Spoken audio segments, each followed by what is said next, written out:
We will read today from chapter 2 of the Gospel of Luke, verses 35 to 40. It is a scene immediately after the presentation of Jesus in the temple. The presentation of Jesus is a scene which tells us that the mother and foster father of Jesus would obey God's law. God's law was that because the child was a gift from God, one had to acknowledge that gift. And bringing the child to the temple was an acknowledgement that God had indeed graced the mother and the father. And so Jesus is brought to the temple.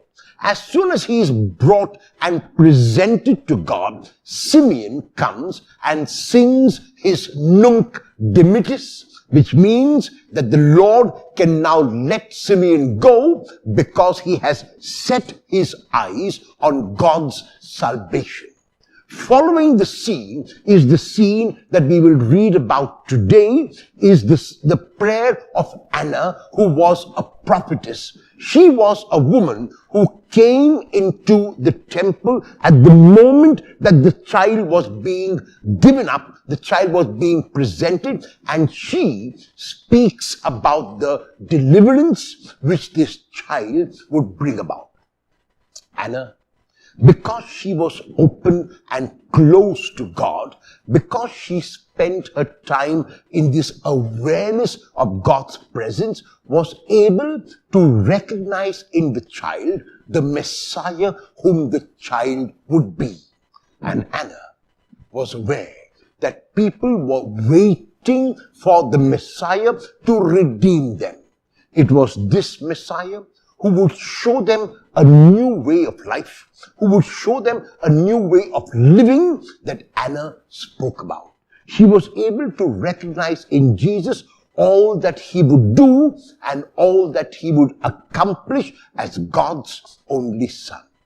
When Jesus began his ministry, it was a revolutionary ministry as Anna had already predicted.